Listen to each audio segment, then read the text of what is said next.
Hello and welcome to the show. It is back to BeamNG Drive to continue some more of the Canyon Rally. Today's first vehicle is the gravel Bandit, but I've gone for the drag car version of it, immensely powerful as we see it get a wheelie off of the line. It'll accelerate up towards some pretty crazy speeds at the crest turn, 120 miles an hour, and that was a little bit too fast for the car as it kind of wibbles its way. I can't think of a better way to describe the way it bounces from side to side. Of course, huge rear tyres have massive grip, so once it started sort of lifting off the ground and is catching occasional moments of grip, it does go for a spectacular tumble. It's 125 before the crest on the next run. The problem is, of course, being a drag car, well, you can see the size of the front tyres, and there's not really a huge amount in the way of steering. And then when it did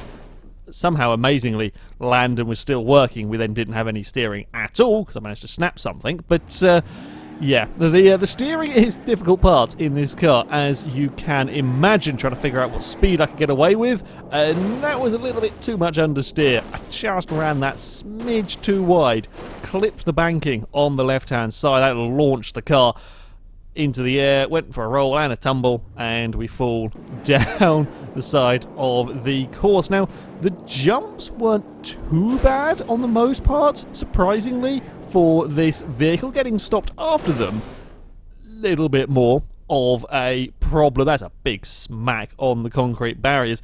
Yeah, the suspension actually did deal with the jumps quite well, which surprised me. I thought it might have some big issues. It was really the turning as we leave the, the pond hairpin there, and I thought it was going to be okay to get it turned, and we just couldn't. You couldn't take corner speed with this car, because unsurprisingly it doesn't really have any grip. You have to be very patient around the corners and then make up as much time as possible on the straights, because I mean, this was as fast, if not perhaps even slightly faster in places, than the ultra powerful cars that went out last week. So that's certainly saying something. It actually didn't take me too long to get a clean run with this vehicle, because, you know, I quickly realised we can't take corner speed with a drag car. The Bandit is simply not going to take corner speed, so you've got to be cautious. You've got to be relatively slow around these turns. Don't do anything stupid, and then just make up as much time as you possibly can when you've got the car out of the corners, but not down to here. We can take, you know, okay speed across this jump, but there's no point going crazy. You're just going to end up causing excess damage to the car, break something, or you're just never going to get stopped into this next corner. Even on this run, we ended up out very wide indeed with the Bandit. Still, no, lots of patience. Wait for the car to get turned. Still getting some understeer, but once we are through the corner and across the bump, then we can unleash the power of the Bandit down towards the next turn. Brakes were actually pretty decent at getting such a crazily fast car slowed down. As we now around the tunnel hairpin once more, we get on that power, fire the car towards these fast final corners, up to about 130 miles an hour before getting on the brakes. Can't quite carry the same speed through these turns, so we didn't quite get up to the 140 miles an hour as we saw from the V12K series. Easy does it, although not too bad in terms of speed around those S-bends. We come up towards the finish line. People have been saying they're waiting for me to flip it on the barrier. Didn't quite manage it this time. It's the closest I've got, though. We tore apart the front left tyre running across, just clipped the edge of the guardrail there. Yeah, I have no doubt I will eventually, but not quite that time around. Yeah, it was surprisingly better suited to this than I was expecting. I thought we'd have a lot of suspension troubles and so on. That was not the case. It was just get used to the lack of turning that was the big issue, and then we'll go for a little bit of a wheelie just for just for a celebration. I also love that the blower on it is actually working as well. You might have seen it going a couple of times, which is pretty damn cool. Up next, sticking with the very American theme, we have got a Dodge Daytona. Now, I went for the sort of the racing spec of the car. Loads of different specs come with this mod. I went for the Daytona with the racing spec. Got lots and lots of downforce, Also got sort of race suspension, very, very stiff suspension on the car as well. Plenty of power. Let's not forget about that. Much like with the Bandit, there is plenty of acceleration in this car. We're up to about 116 miles an hour before the crest. Then you see the big problem with the Daytona. The suspension, as you would perhaps expect from road cars, not too happy with that bigger jump, and as it bounced around, lost control, ended up off the canyon. Many a car has ended up in this little bit. The Dodge, sadly, a little bit on fire. And if it wasn't the car bouncing around on the suspension, it was incredibly easy to lose the back end. Of all the vehicles I've driven down this course, this was one of the easiest cars to spin. It's not the most powerful vehicle that has gone down here. However, it was so incredibly easy to get things wrong. It certainly doesn't have the size of rear tyre, the grip of rear tyre that we got with the drag car. And it's just, yeah, you're trying to put that power down, and you've sort of turned in a little bit too sharply to some of these corners, and it is so easy for the back end to let go, and then equally easy for the car to bounce its way off the course. Quite an impressive roll from the Dodge, having clipped a rock there. Amazingly, the Daytona is actually still functioning. It's stuck and quite beached out here on the dirt, but the car actually survived that one in relatively working condition. Now, this jump, having seen the issues we had at turn 1, was always likely to be quite problematic, and sure enough, trying to take speed over there was not so easy. We also had a little bit of an issue in the car. Likes to fly very, very nose up. Whenever you left the jump, the back end went down incredibly quickly, and that did cause some issues. I wanted to experiment by going flat out over the crest at turn 1. You see what I mean with the way the car gets, sort of the back gets pulled down almost. We then also managed to wrap the vehicle around that signpost. Signpost has indeed claimed many a car. We also had the quickest crash so far in Canyon Rally history. Got the car out on the dirt, tried to put down too much power, lost control of it, and spun. Didn't quite roll it over, but yeah, the lack of rear-end grip in this did make for some rather scary times. Now, I was having to experiment with going a lot slower over the bridge jump in this. I couldn't take it at the normal sort of high 60 miles an hour because the impact when it landed was too much. The car would just bounce around. Even going at slower speeds didn't necessarily work. I experimented with different stuff. This was back to trying to go for quicker. It wouldn't work. I couldn't get the vehicle to go at the sort of the normal speed across that jump. It just couldn't deal with the landing. Managed to very, very much flatten the Daytona on that one. It's completely pancaked upside down. Yeah, that's not a particularly pretty sight. The jumps were a really, really big problem with this car. Even on this one, you can see sparking going on. It survived a jump, but it damaged something on the car, scraping on the floor. Definitely don't want to run wide out into the grass here, as that's not a good place for the Daytona. I just got it slightly clipped on the grass to begin with, and I couldn't pull the car off very well, and you just end up out of position. Incredibly easy to do, and everything that you do with this car, you've got to do so smoothly so as that you don't spin. You see he's setting off here, got very, very close to the outside. You've got to do as smoother a steering input as you possibly can. Now, you will notice the ABS light flashing away. I tried, as I do with all of these vehicles, I want to take all of the assists off if I can. Unfortunately, I didn't have an option to take off the ABS on this vehicle, so yeah, can't really do very much about that. But that wasn't braking wasn't really the problem with this car. It was surviving the bumps and the power delivery. So you see, I slowed the car down. Actually, that was a bit of a bigger impact than I had really been going for, but we did get away with it. This time it was around sort of the 60 mile an hour mark, but still, yeah, not comfortable at all dealing with the jump. Certainly no massive silly sideways stuff with these cars, they don't have the control to sort of chuck it into the pond hairpin there. It won't get around the corner in a nice controlled manner like the ultra-powerful all-wheel drive vehicles will. Again, much like we saw with the Bandit, this, once you can get that power down, once you do get out of these tighter turns, yeah, there is plenty of acceleration to make the most of. I think it's the exhaust, actually, that's scraping on the floor, causing the splash. I saw it sort of dangling around on the side of the car.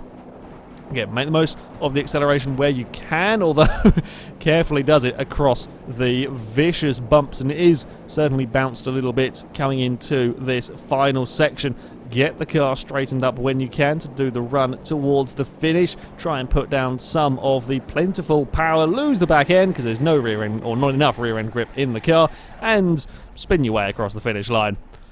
At the end of the day, it kind of worked. It's not the most elegant of finishes that that I have done, but there we go. It made it, and then I tried to get the car back out. There is a little bit of a slide, and then we overdo it. Try to handbrake turn it around to park at the junction. Didn't quite go to plan. That might have been a little bit too much power as well, and then we're going to fall off the other side of the hill. Surprisingly, I wasn't really expecting the car to be able to get out of here, having had all of the issues with just a real lack of traction going on here. However, it did make it. It did climb its way back out. Our final vehicle to finish off this very American episode. What better car to end on than the Ford Crown Vic? Now this, again, unfortunately forced to run with ABS. Also, it can only have an automatic gearbox. With this series, if I can have an option, I want to run the cars with manual gears. Unfortunately, that was not something that I could do with this car. I did, though, give it the most powerful engine that it came with to sort of give it half a chance, although it certainly does feel a lot slower when you've just been driving two very, very powerful muscle cars. Anyway, we crest turn 1 without too much of an issue, although maybe tried to get away with a little bit too much speed into that second corner. Just clip the wall with the back of the car, and it's surprising how much damage a clip on the wall like that can do to the vehicle. It's actually pulling quite badly at this stage to the right, and then yeah, control is gone as we go towards the bridge jump. Only takes to kind of slightly misalign something in all of that initial clip, and then yeah, the car's pretty much ruined. Amazingly, it survived the fall and was kind of drivable. I got it stuck. We had no real steering, and then we got it stuck on some rocks. Yeah, quite impressive to have survived that initial fall. Certainly getting stopped into this second corner was a bit on the difficult side. This time completely snapping the front right wheel, so we had no steering as I went to go away from the barrier, and then we end up tumbling straight off the side of the cliff. Drive shaft is gone, so we're not going to have a working vehicle. Although this Crown Vic was certainly pretty sturdy. I mean, we've seen lots of vehicles tumble and flip and be pretty much unrecognizable by the time they come to a rest. The Ford held up pretty good in these large crashes. Certainly early on, getting the car stopped for turn 2 was proving to be a big problem. This time, kept it out of the wall, managed to spin it, and then not to do such an epic J-turn to recover it. That's not my greatest bit of driving I have ever done. We made it past the second corner, which was always good. Surprisingly, I was having a few issues spinning this car as well. Much less power than the Dodge, but yeah, you could still ask too much of it and have the rear end let go. No real issues with this jump. It could be flat out in the Ford, although I ended up a little too far to the left on the landing. That was just my bad car positioning, and then when we went to get on the brakes, it didn't really work, and we, well, splattered the concrete barriers. Yeah, that braking zone has caused many an issue for vehicles. This car, though, really wasn't too bad. Once I got the hang of it, it slowed down for that second corner. Nothing else on the course really threw up any major problems. Yeah, we don't have the speed, we don't have the acceleration of the previous two cars. However, the Crown Vic was really quite nice and controlled once we get it slowed down for this this turn 2. You did have to watch out a little bit for some oversteer. As I said, I wasn't quite expecting this to be a particularly oversteery car, you know, not having the same brutal power as a lot of vehicles that I have driven down here.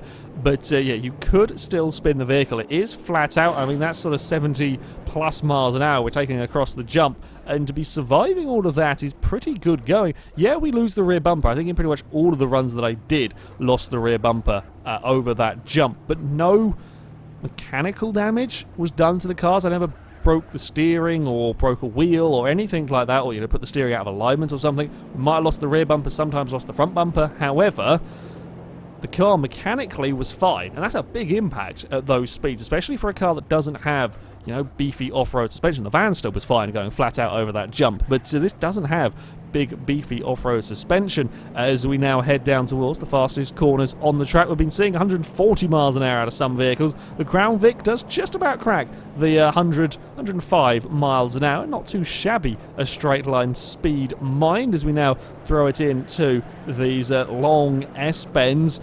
Again, you know, it's keeping the speed up okay through here. Got to be mindful of the bumps around the place, and we're slightly bouncing across the dirt on the inside as we came up to the finish line, which took the car for a tumble. Almost made another car flag. Slightly disappointed, spun around the tree before promptly rolling down a hill. We did tear off the wheel in that. All of the damage there done, having crossed the finish line. Yeah, the Crown Vic was pretty damn sturdy going down that course. As far as the times go, the Gravel Bandit actually set a really impressive time, 134.5. We'll put it into 7th place. It is really not that far off the Pigeon Stig. It beats the K Series and the supercharged Roma. That's a drag car that has barely any steering. I was not expecting it to quite be that fast. Yeah, the acceleration is phenomenal, but you do have to be very, very patient around the corner, so that is a hell of a time. That is a really very, very good time from the Bandit there to go into 7th place. You know, it's only sort of a second down on some of the hill climb cars. The Dodge Daytona is into 22nd to 142.5. Only a tenth of a second down on the Celica GT4. It beats the Lancia 037. Again, that's not too terrible a time considering the issues I had with that car. Couldn't really get on the power particularly early out of corners. It was very oversteery, very easy to lose control, and the suspension hated the bumps. So to still be able to go that sort of a descent time is, I think, really rather good. The Crown Vic also does pretty well, 146.4, 27th place. It is a couple of seconds down on the Rally Covet, but it does beat the ETK 6000 series, the big rally truck, and the RG Vortex. Again, you know, down on power, certainly, to a lot of the vehicles that have gone here, but the Crown Vic was that little bit easier to drive. You could really throw it about across the bumps, and it was fine with it. So, yeah, to be within 2 seconds of the Rally Covet is not too bad a going. However, that is going to be it for this video, guys. As ever, I'll put links to all the mods that I've used in the description, so you can download them, have a go with them yourself. That's going to be it from me, though. Thank you very much for watching, and until next time, goodbye.